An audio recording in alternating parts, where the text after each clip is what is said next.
Quem esteve aqui na quarta-feira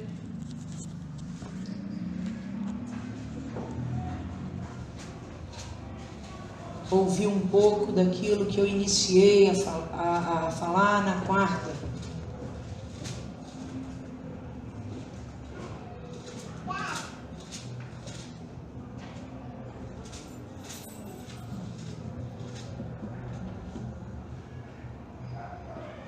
Na quarta-feira nós falamos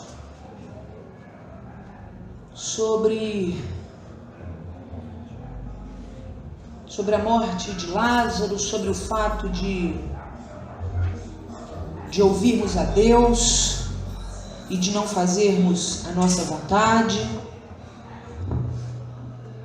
E eu quero dar continuidade a essa palavra. Eu quero continuar falando sobre aquilo que é mencionado no livro de João, capítulo 14, onde Jesus faz uma promessa aos seus discípulos, dizendo: maiores obras vocês farão. Fala assim: maiores obras eu farei. O que é que Jesus queria dizer com isso? O que é que estava acontecendo naquele tempo, naquele momento, na vida do nosso Senhor?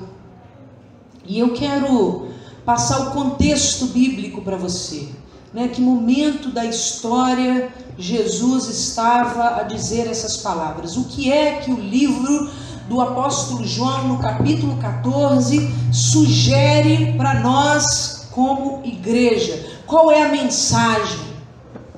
Nós precisamos entender que o livro do apóstolo João tem 21 capítulos.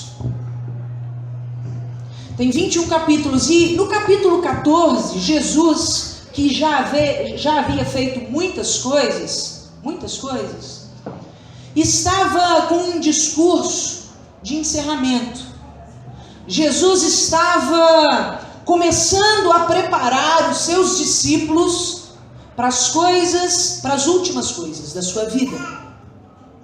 Quando chega no capítulo 14 de João, Jesus já está preparando os seus discípulos, e não o povo, viu, querido? Mas os seus discípulos para a sua morte e para a sua ressurreição.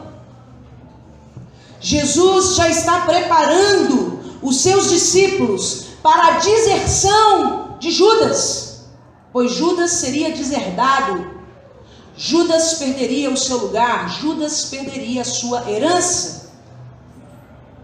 Judas não receberia a herança de co-herdeiro com Cristo. Jesus estava preparando os seus discípulos para a queda de Pedro. Pedro, o apóstolo mais forte ali, naquele seio ali, iria trair Jesus.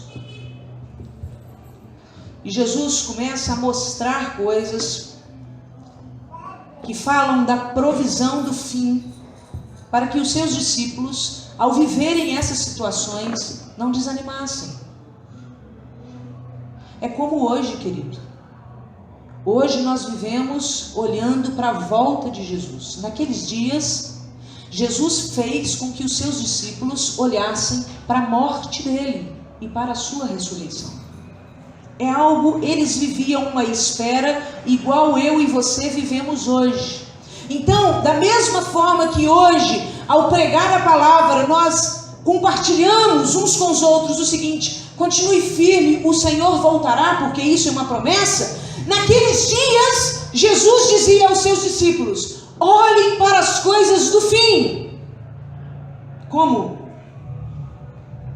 Eu vou preparar lugar na casa do meu Pai para vocês. Jesus falando para eles.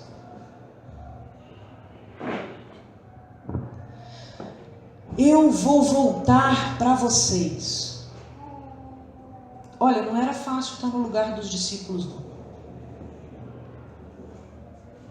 Jesus ia sumir das suas vistas.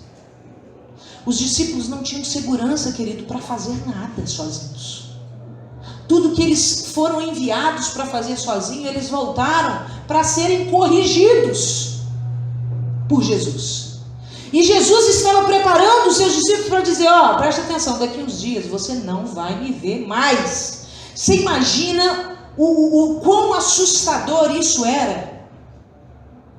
Saber que toda a cidade se opunha a Jesus e esse Jesus iria embora e toda essa oposição iria para os seus discípulos.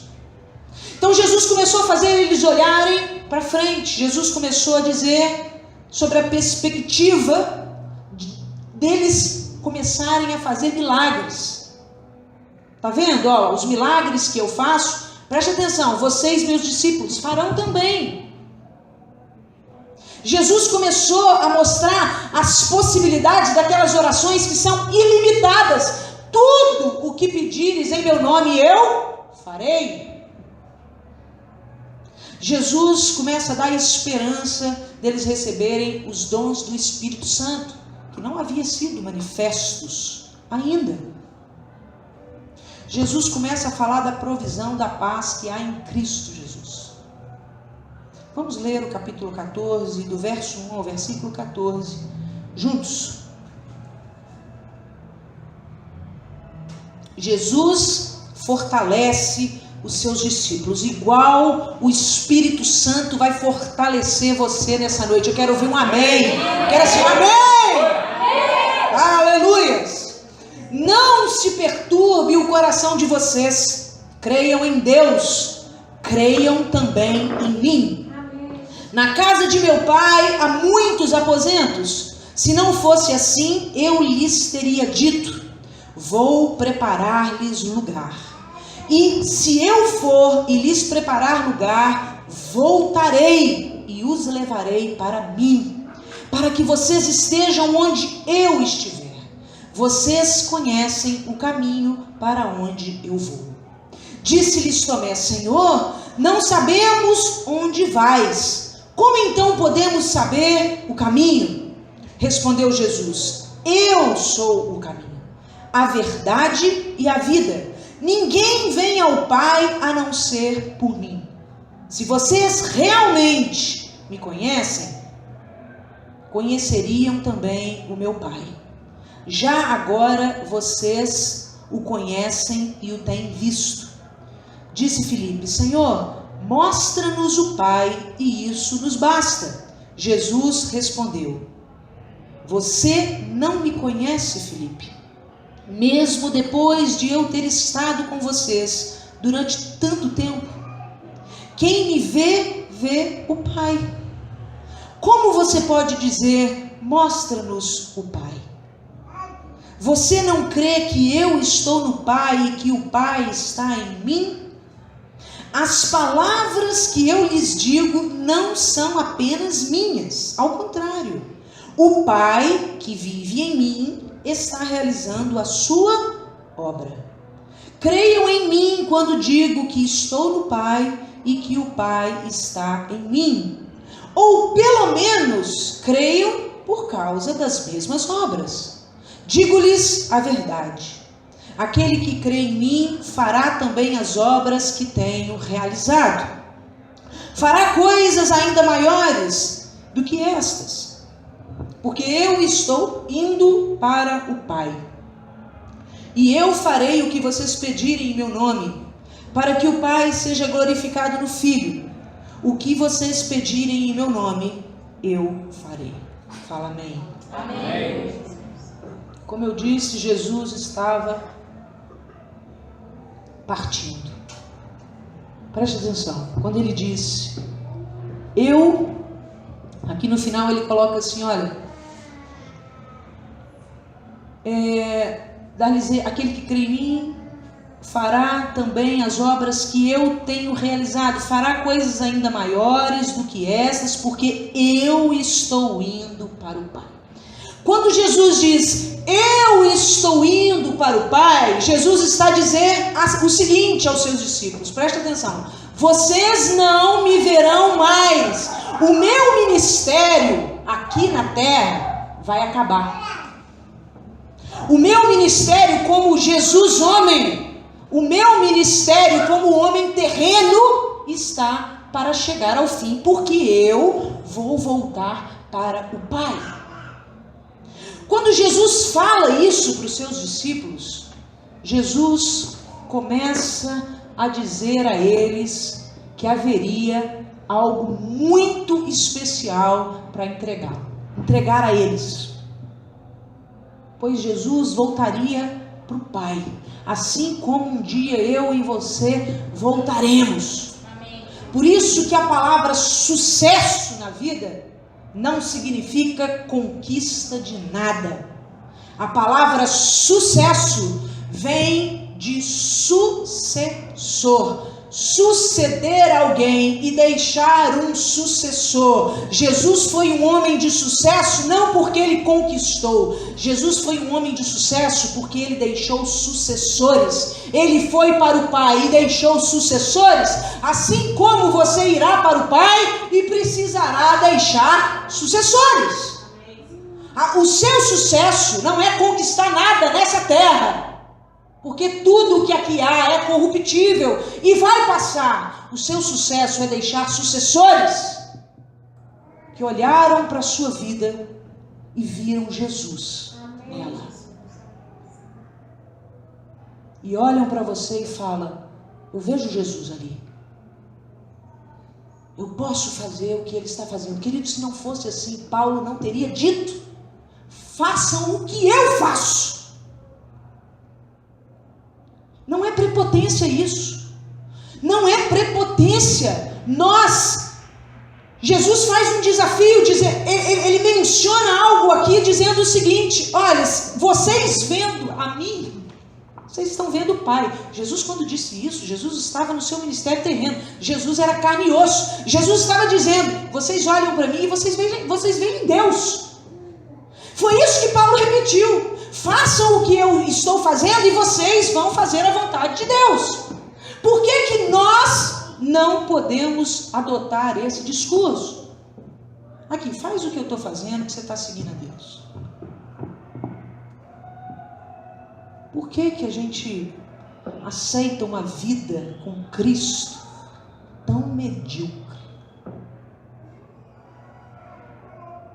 Nós estamos na condição ainda, e que Deus nos ajude a mudar isso, de multidão, aquelas pessoas que correm para ver Jesus e ver se toma alguma coisa dele, porque ele tem todas as coisas. Aí nós vamos para ver se a gente consegue tomar alguma coisa para que a gente tenha algum benefício.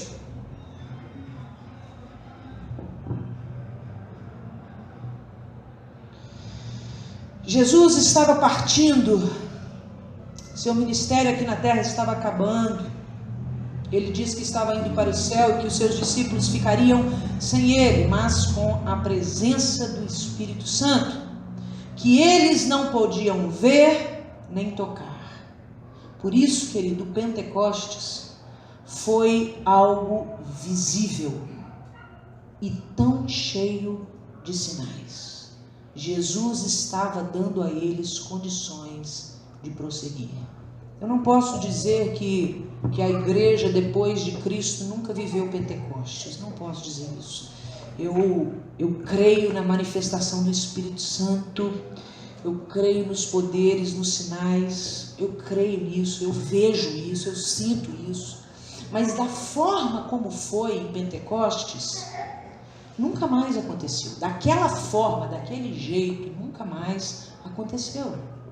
Agora, e aí, na quarta-feira, a gente ouviu coisas e acabou pensando coisas do seguinte sentido: Deus não opera mais como operava antes.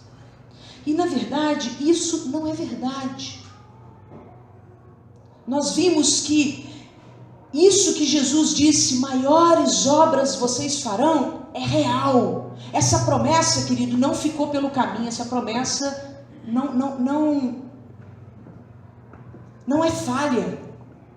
Ela se cumpre todos os dias. Maiores obras estamos fazendo. E hoje você vai entender um pouco disso, se Deus quiser, né? Que Deus nos dê a condição para entender aquilo que Ele quer nos dizer.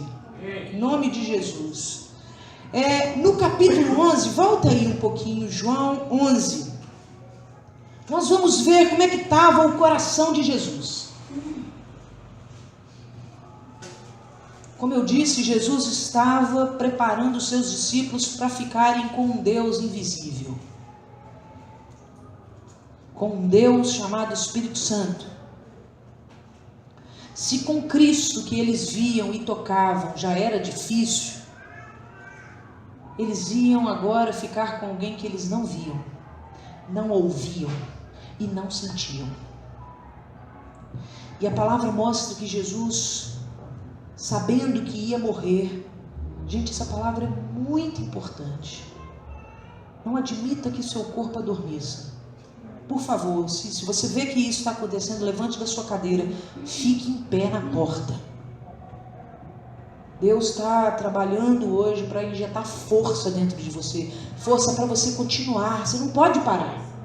Gente, o que está em jogo é a sua vida eterna. Jesus, no capítulo 11, ele se depara, e nós lemos isso na quarta-feira aqui, ele se depara com a morte de Lázaro. Jesus começa a entrar num ambiente completamente fúnebre. E o coração de Jesus começa a dar sinais de preocupação. Lá no capítulo 11, no versículo 33, parte B, vamos ler o 33 todo. Ao ver chorando Maria e os judeus que a acompanhavam, Jesus agitou-se no seu espírito e perturbou-se. No 35 diz assim: Jesus chorou. No 38 diz assim: Jesus, outra vez, profundamente comovido, foi até o sepulcro. Jesus estava perturbado em seu espírito. Jesus sabia, a minha hora está chegando, eu vou viver isso aqui que a família de Lázaro está vivendo. Eu vou morrer como Lázaro morreu. Os meus discípulos vão ficar sozinhos e eu preciso fortalecê-los para que tudo aquilo que eu fiz, todo o trabalho que eu empenhei a minha vida disso, não caia por água abaixo, não caia por terra. Vai para o 12, 27, você vai ver como que o coração de Jesus estava preocupado. No 12, 27 diz assim: agora meu coração está perturbado, e o que direi? Pai, salva-me desta hora? Não, eu vim exatamente para isso, para esta hora.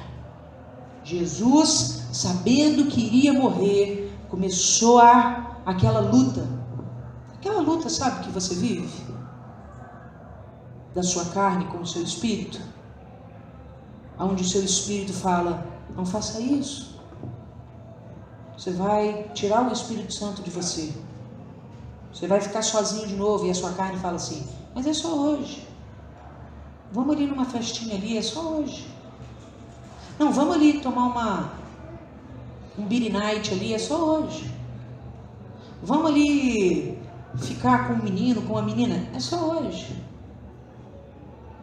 Jesus, quando passou por isso, e não é de ir para um frescor, não. Jesus, quando passou por isso, que era a proposta da morte, e Jesus queria dizer: Pai, salva-me desta hora, Senhor, faça alguma coisa para que eu não viva isso. Ele logo responde: não, eu vim exatamente para morrer, não é agora que eu vou fugir. É igual você tem que fazer na hora que o pecado aparece na sua porta, batendo e dizendo: então, vamos lá? E aí você tem que dizer: não, eu vim exatamente para isto, para dizer não. Eu não vim para dizer sim, vamos lá, eu topo. Eu vim exatamente para esta hora, para poder dizer na cara de Satanás: não. Por isso que Jesus diz: para isso se manifestou o Filho de Deus. Para quê? Para destruir as obras de Satanás. Querido, Jesus não veio para fazer você um homem ou uma mulher bem-sucedido. Jesus veio para destruir as obras de Satanás. O mundo não é uma terra de passeio. Não é uma terra de parque de diversão. Cuidado com isso. Porque é isso que o mundo vende para você. Quem acompanhou, igual eu, muito assim, remotamente, pega uma propaganda, pega uma fala, pega alguma coisa assim, do Rock in Rio que está rolando, tudo que você vai ouvir e tudo que você vai escutar lá é isso. Aproveite sua vida. Você só tem hoje. É isso. Ontem eu tive com uns amigos e os filhos dos meus amigos foram todos para o Rock in Rio ver Red Hot Chili Peppers hoje. Você imagina o que vai estar acontecendo ali. Eu fico pensando assim, se minha filha dissesse para mim, mamãe, eu quero ir para o show do Red Hot Chili Peppers. Acho que eu ia aparecer na igreja sem cabelo.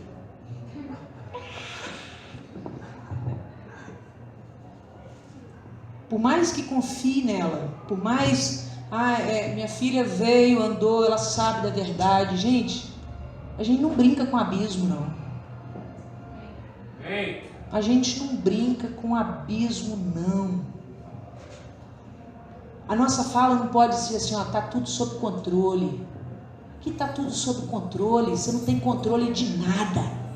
Nós não controlamos nada. E achamos que controlamos a nós mesmos. Que é isso? Paulo falou assim, aquilo que eu quero fazer eu não faço. Como que você acha que você vai se autodominar assim, com toda essa coisa? Não, pode chegar perto. Não, o que tem a gente ir ali num barzinho ali? Eu não vou beber. Não, eu só estou ali com os amigos ali, eu não vou beber. Meu filho, quando você está vindo com o milho, o diabo está voltando com um angu já. Salgadinho, temperadinho. E aí ele vai enfiar isso na sua garganta até você entalar e morrer sufocado. E você está indo lá todo inocente com milho, que você acabou de debulhar. As coisas não podem ser assim. Nós não podemos brincar com isso. Vamos lá para o capítulo 13, versículo 21, aonde Jesus continua dizendo, depois de dizer isso, Jesus perturbou-se em espírito e declarou, digo-lhes que certamente um de vocês me trairá. Bom, você pode ver que aquilo que abre o capítulo 14 é um Jesus que está com o seu espírito perturbado, sabendo que está chegando a hora dele morrer, seus discípulos vão ficar sozinhos, que a formação da igreja está prestes a acontecer, e Jesus se perguntava, Pai, nós não falhamos não, né? Pai, vai dar certo esse negócio, né? Esses homens aqui vão dar conta, né? Eles não vão fazer igual Adão não, né? Eles vão continuar, né? Querida, a palavra fala que Jesus estava com seu espírito perturbado. Jesus estava inquieto. Jesus estava ansioso. Jesus era homem. Eu te pergunto, qual é o tempo que nós vivemos hoje? Você sabe? Em qual momento da história da igreja nós estamos? O que é que o céu espera de você? Você sabe? Você sabe o que é que o céu inteiro, porque eu não sei se você sabe disso, querido, mas o céu contempla a terra todo o tempo. Nós somos como uma grandíssima tela de TV, aonde o céu inteiro se assenta para olhar as nossas vidas. O nosso Pai eterno está com os nossos olhos sobre nós de dia e de noite. A palavra fala que o guarda de Israel, aquele que guarda a terra, ele não dorme, De dia e de noite Ele vê o que nós estamos fazendo. O que é que o céu está esperando de você? Você sabe? Será que o céu está esperando que você seja um homem bom? Será que o céu está esperando que você seja uma pessoa que faça milagres? Será que o céu está esperando que você trabalhe muito, ganhe dinheiro e por ter dinheiro você ajuda os pobres?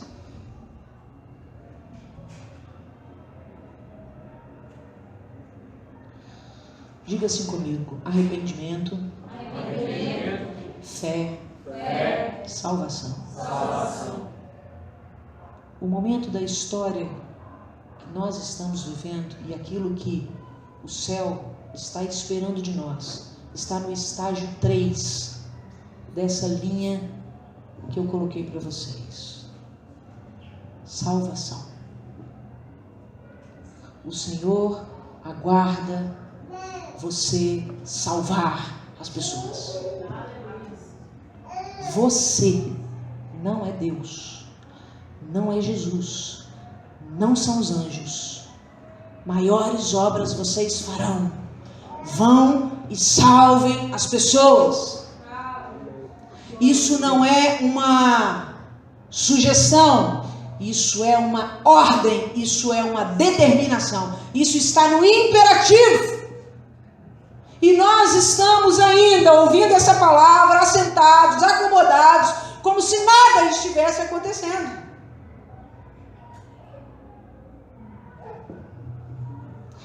O arrependimento foi dado a João Batista por Deus. Volta aí, João 10, 41, e você vai ver uma coisa que talvez você nunca tenha prestado atenção. Querido João Batista, primo de Jesus, que fez coisas extraordinárias. João Batista morreu com 30 anos. Morreu muito novo, perdeu a cabeça. Um profeta, um homem de Deus, um homem que veio preparar o caminho para Jesus. Olha o que está falando no versículo 41 a respeito de João Batista.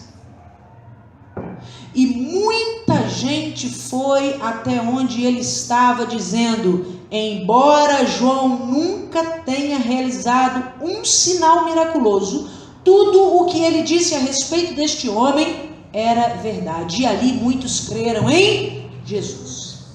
Presta atenção, antes de Jesus, a obra para dar origem à igreja era o arrependimento pregado por João Batista. Antes de Jesus nascer, o que acontecia entre os cristãos, não, entre os judeus, era uma preparação para o nascimento da fé. Da fé. A fé não existia, o que existiam eram práticas, obras. A fé ia nascer em Jesus. João estava ali pregando o arrependimento e João nunca fez um sinal miraculoso. Nada.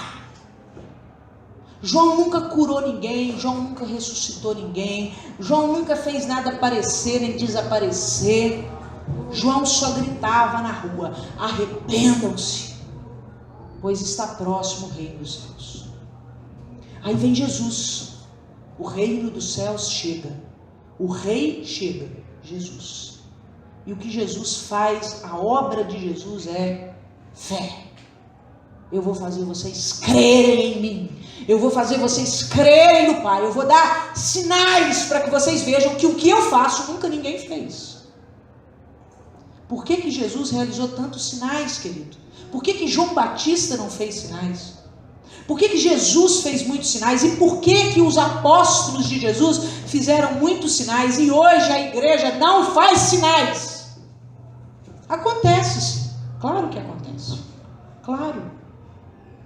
Você já deve ter participado, vivido, visto, ouvido muitos sinais, porque os sinais continuam acontecendo, mas não é essa a missão da igreja hoje. A igreja que tem como missão, preste atenção nisso, a igreja que tem como missão curar pessoas, fazer sinais, prodígios, é a igreja do anticristo. Guarda isso no seu coração. Pois nos últimos dias acontecerão que os anticristos farão sinais e maravilhas, e até os crentes serão enganados. A igreja que tem como missão isso, está completamente fora da vontade de Deus.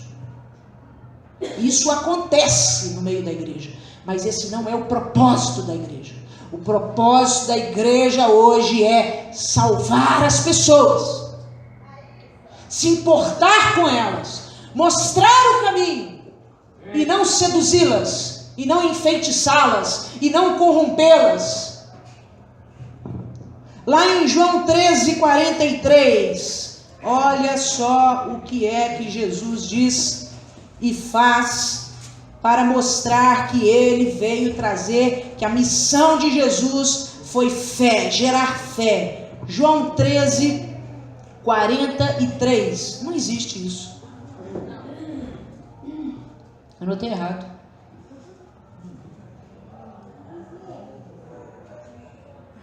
Maravilha. Então vamos para João 5:36.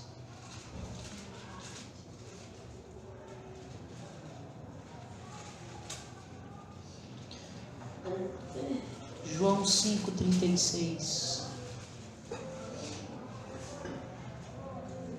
Eu tenho um testemunho maior que o de João. A própria obra que o Pai me deu para concluir e que estou realizando, testemunha que o Pai me enviou. Bom, aqui fala que Jesus, além de ser maior do que João, ele veio ser testemunha que o Pai o enviou. Presta atenção, como alguém se torna testemunha de que Deus o enviou, a não ser fazendo coisas muito diferentes para que os homens creiam? Certo? Qualquer um pode dizer, Deus me enviou. Quantos no tempo de Jesus dizia isso? Mas Jesus, Deus me enviou, e eu vou provar para vocês que Deus me enviou. Eu vou provar para vocês quando o morto ressuscitar. Eu vou provar para vocês quando o cego passar a ver. Cego de nascença. Lembre-se, tudo que Jesus fazia de milagres e sinais, principalmente quando ele pegava homens assim que eram muitos anos, que havia testemunhas, que sabiam que aquele homem realmente era cego, para que Jesus não passasse como um fraudulento. Jesus curava e falava assim, agora vai lá nos sacerdotes e se apresenta para eles, vai lá e faz aquilo que, vai lá e dá o dízimo, vai lá e conta, vai lá e mostra que deixa as pessoas verem. Jesus estava fazendo sinais para que as pessoas soubessem que ele veio do céu. Amém? Amém. E nós, aquilo que o céu espera de nós, está em João 14:12. Vamos lá. João 14:12. João 14:12, a palavra diz assim: digo-lhes a verdade, aquele que crê em mim fará também as obras que eu tenho realizado, fará coisas ainda maiores do que estas, porque eu estou indo para o Pai. Vamos também abrir em Atos 1:17, segue em frente aí, é o próximo livro. Atos 1:17, a palavra diz assim, não, é 1:7.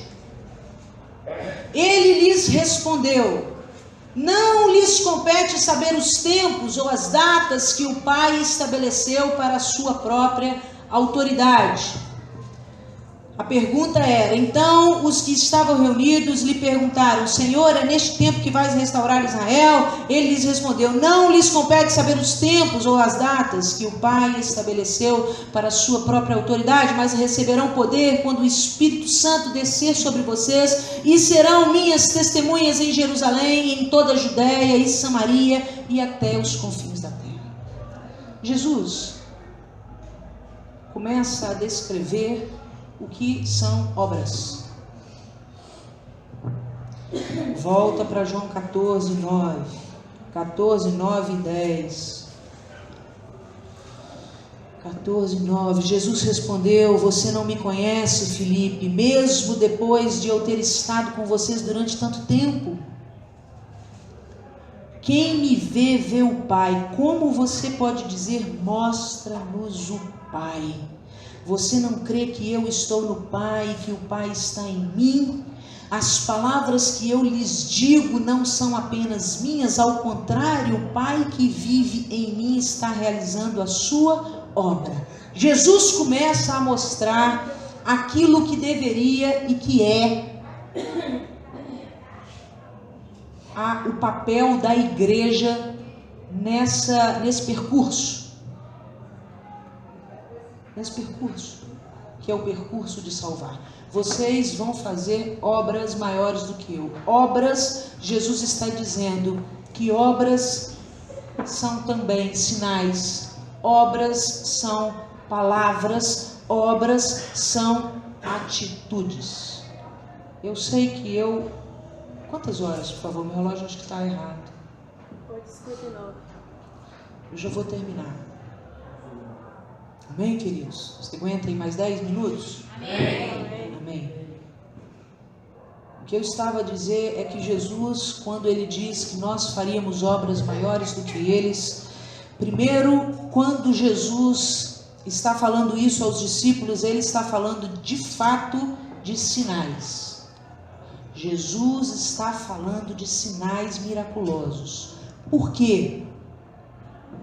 Porque Jesus entrega aos seus discípulos a confiança de que eles eram sim aquilo que Jesus era e fez.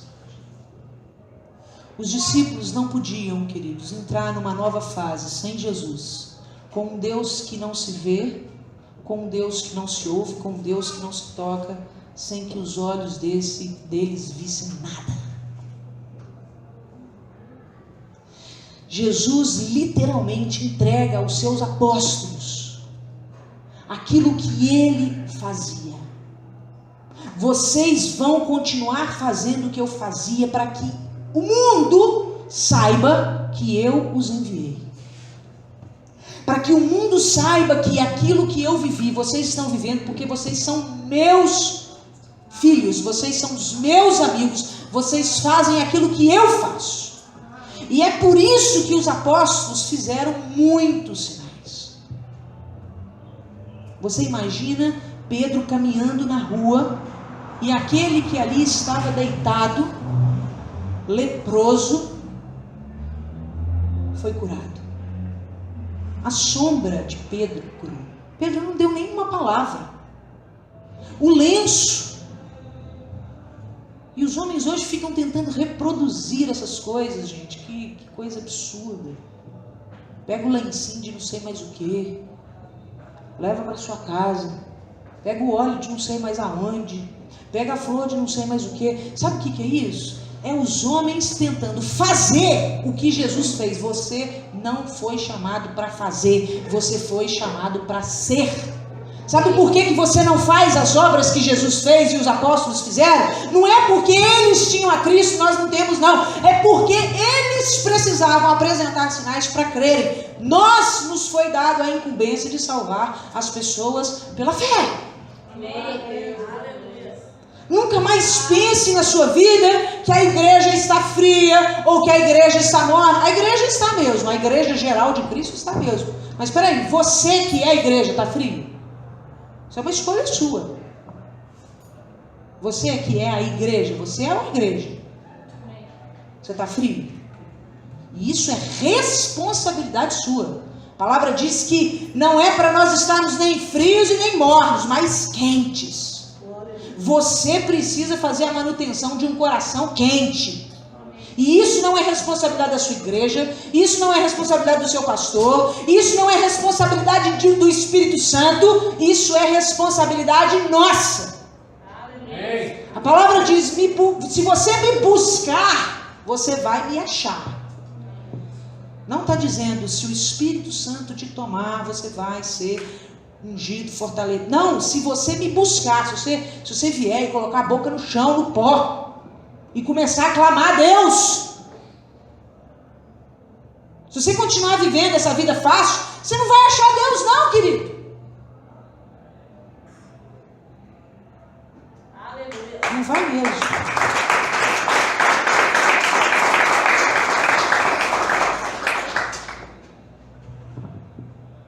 Para onde eu vou, vocês não podem ir, disse Jesus. E a igreja está aí, achando que Jesus é um menininho da manjedoura, precisando tanto de um carinho. Ah, coitadinho de Jesus, vamos lá para que ele não fique sozinho. Não veja Jesus assim nunca.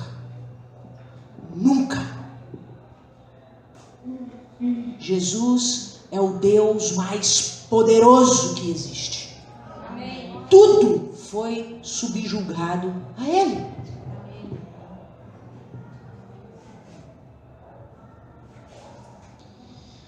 Buscar a Deus não... Eu estou encerrando, eu vou encerrar aqui. Buscar a Deus não para que Ele mude a sua vida. Isso é um fracasso do cristão. Buscar a Deus para Ele mudar a nossa vida. Nós precisamos buscar a Deus para sermos transformados por Ele.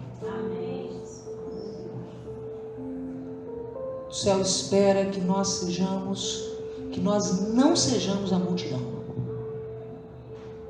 O que é que o céu espera de nós? Que nós não sejamos a multidão. A multidão que Jesus nunca falou nada do que ele realmente vivia. A palavra diz que Jesus só falava com as multidões por parábolas, para que ouvindo não entendessem, para que vendo não vissem com seus corações e não fossem curados. É isso que você quer ser? Você quer ver ali Jesus operando grandes coisas, mas a sua vida continuar do mesmo jeito? Você quer ver sinais, prodígios? Comprei um carro, adquiri uma mansão, viajei para os Estados Unidos, Deus está operando milagre na minha vida. Querido, isso não é milagre. Isso é distração para tirar os seus olhos do Cristo. Sabe quem é o Cristo? Igreja, olha para mim, reage. O Espírito Santo está aqui. O Cristo é aquele que fala para você assim: ei, vamos comigo para casa. A gente só precisa passar por aquela cruz ali. A hora que você passar ali, morrer, sua carne ficar ali, o seu espírito vai comigo. Não existe céu sem sacrifício. Isso é uma mentira.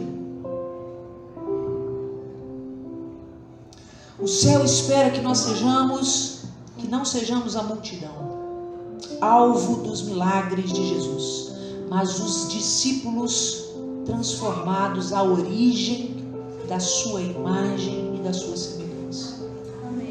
Apenas se formos transformados, faremos aquilo que somos e não aquilo que não somos. A fé que as pessoas tentam viver hoje é um esforço, querido, de fazer o que Jesus fez e não de ouvirmos o que o Pai tem a dizer como Jesus fazia. É um erro pensar que ser igual a Jesus é fazer sinais. Querido, ser igual a Jesus é ouvir o Pai. Não há nada na vida de Jesus que ele tenha feito sem que antes ele se retirasse. Se você ler de novo ali João 14, que é onde narra a morte de Lázaro, você vai ver que o pai tinha dado ordens a ele: não vá se encontrar com a família, deixa ele morrer, deixa ele feder, depois você vai lá porque você vai realizar um grande sinal. E quando Jesus chega, a palavra diz: Jesus não entra no povoado. Jesus faz a casa de Lázaro, primeiro Marta e depois Maria, vir falar com ele, para que Jesus dissesse: então, vai acontecer um milagre, tu crês? Não, eu creio. Eu creio que tu é o Cristo, que tu veio para fazer essas coisas. Ah, é? Tu crê? Então vamos lá. Jesus não foi chegando na casa de Marta e de Maria falando: para, gente, para tudo, para de chororô, ele vai ressuscitar. Não. Jesus ficou do lado de fora do povoado. Jesus falou assim: meu pai me deu uma ordem, eu só obedeço. Ele mandou ressuscitar o seu irmão. Você acredita? É assim que tem que ser conosco, querido. Amém. Sabe por que as coisas não acontecem conosco? Porque a gente chega lá no defunto e fala assim: levanta. Sem saber se esse era o propósito de Deus, sem saber se essa é a vontade do Senhor, sem saber se essa é a fé das pessoas. Jesus, quando ia realizar milagres, ele tirava os incrédulos. Não vem aqui contaminar o ambiente, não. Para que o milagre aconteça, o ambiente tem que estar cheio de fé. Porque se vocês não crerem, é impossível vocês atraírem o olhar do meu Pai. E nós estamos aí a dar ordens hipócritas, loucas, como se mandássemos no universo. Querido, maiores obras você fará quando você ouvir o que Deus tem a dizer para você. E pode confiar, aquilo que Deus te manda fazer, você vai lá e faz. Por mais louco que seja, você vai ver a obra de Deus. Fazer é o esforço de produzir algo visto ou mandado. Ser é a expressão daquilo que somos, e isso se realiza naturalmente.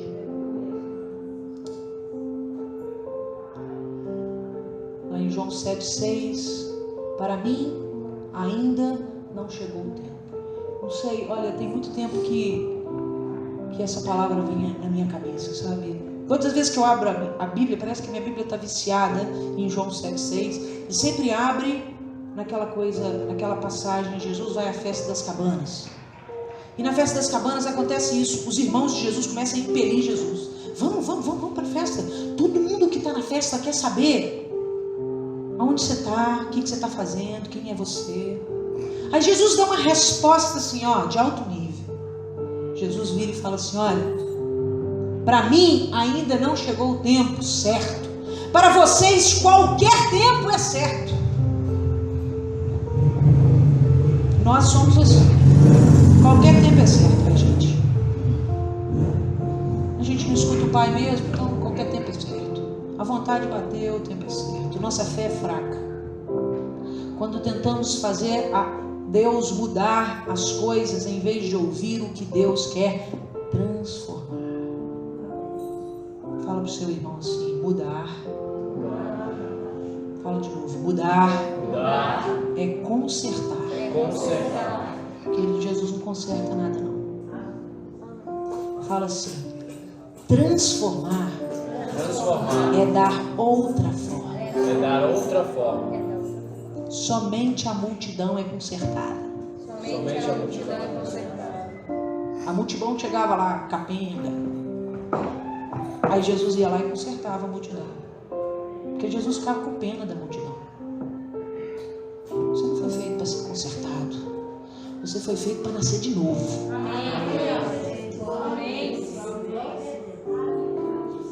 Nossa meta de vida deve ser: quem me vê, vê o Pai.